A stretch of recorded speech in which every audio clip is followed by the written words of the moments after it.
Okay, so why does a laser cost $3, but also I can buy a laser for $5,000? This is something I really didn't understand for a long time, so I wanted to make a quick video, show a little bit about what I've learned on this. So on the left, we have a little green laser pointer, battery operated. I've seen these all over the place, course, and it's $3. On the right, 5,000, also green laser. Both are lasers, both are green. This doesn't make any sense. All right. So, what is a diode laser? That's the first thing to understand. This is a picture of the construction of a diode laser, and the important thing to understand is that the light comes out of this thing non-circular. So, we get a elliptical beam profile, and that profile is divergent to mean expanding over distance. I found a picture of a diode. This is a diode in a can. Same picture as before, but in this example, it's covered in a protective casing. And this is actually a picture of a diode in operation. So we can kind of see the can shroud on the outside, and then the glowy red thingy in the middle there is the actual diode emitter. And you can kind of see there as well, it's a elliptical beam. So why does that matter? Well, maybe I want a circular beam. All right, so the first thing I need to do is take the divergent beam and collimate it. So I need to put a lens on there. What happens when I put a lens on there? Well, I squish the lens in, and then the laser heats up, and then the laser moves, which changes the beam. So then the beam position moves. Or the laser moves a little bit less than the heat changes and the lens moves, which again changes the point of the beam. So the minute that I put a second element in there, or the minute that I try to mount this thing, I'm going to see beam movement, and dealing with that really that heat and movement problem is a huge part of why lasers are expensive. Second thing I'm going to want to do is I'm going to want to compress that fast axis. So I have a beam with an elliptical profile. I want to squish it down, make it circular. I'm going to add more optics.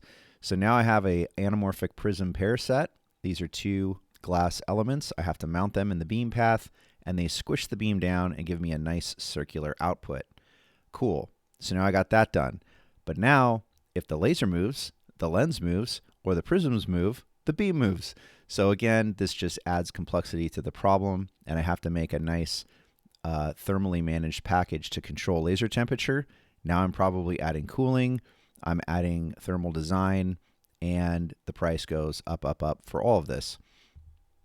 The next thing to look at is, what does this do in the real world? Well, what this does is, on the left, I have a beam that's stable. On the right, I have a beam that maybe is not as stable. And so if I'm taking pictures of, say, I don't know, this beam shot across a mirror or something like this, or I want to look at the accuracy of a mirror position, well, over time, the beam on the right is going to move. And so did this movement occur because of my mirror position? Did this movement occur because of the mounting of the laser on my table? Or did this movement occur because the laser just moved? Because it's not a beam stabilized laser. That's kind of important. And this is one of the key reasons that lasers that cost so much. All right. The next thing I want to talk about is a comparison between a kind of low-end laser, medium laser, and expensive laser.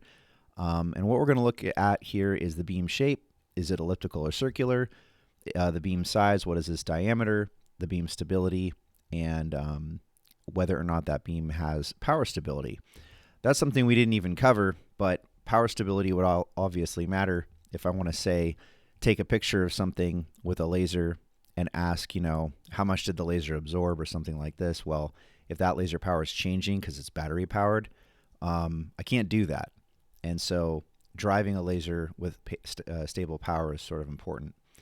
All right, going to Edmund Optics, they sell a lot of optical stuff. I'm just pulling a standard laser diode. This is a $100 diode. I can turn it on and off. Probably it has an aspheric lens squished into the front. And what we see is there's no spec for beam stability. We do see a 3 millimeter by 1 millimeter beam diameter. It's a pretty big beam. And we see that this is not a perfectly collimated laser either. It's got some good divergence to it. All right, cool. Let's go to something a little bit medium cost. So this is a coherent Stingray.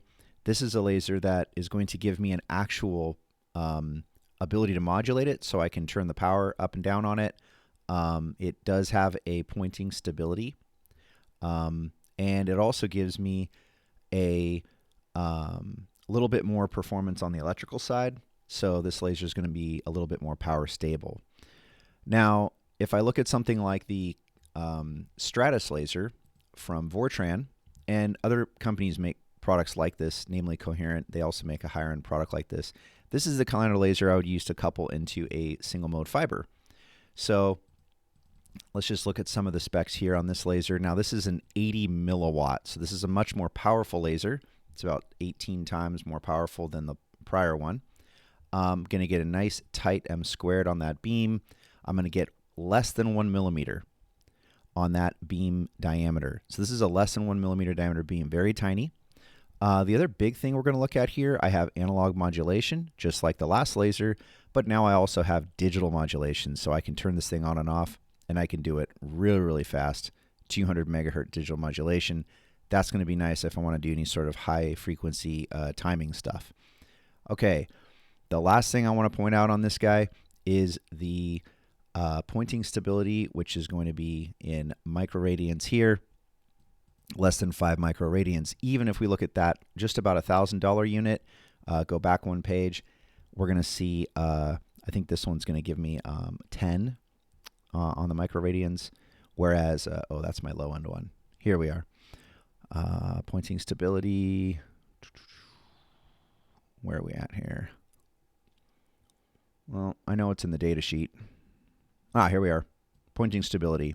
Microradians over degrees Celsius, less than 10. We go back to the Stratus, it's less than 5. And keep in mind, that's less than 5, but we're talking about massive increase in power. So if I'm putting this laser into a single mode fiber, if I'm putting this laser into an application where centering and pointing accuracy is super critical, I'm going to use something like a $5,000 laser. If what I want is to put a dot on a target, and I know it'll drift a little bit, but it's specified and relatively tightly controlled, then I can use something like the Stingray, or there's another product called like a Z laser. Those are nice kind of $1,000-ish price range lasers. And then if I just want a red dot to have a general idea knowing where I am, something like for a drill press or whatnot, something like this might work for me. So now you know why a $5,000 laser is not a $3 laser. There's a lot of control design that goes into the thermal performance, the electrical management, the power management and stability, and all these things kind of stack up to equal tougher and tougher engineering problems, which then result in more corrective systems, which then result in a more difficult to assemble product and thus a higher price. I hope that helps. Hope it makes sense. Thanks.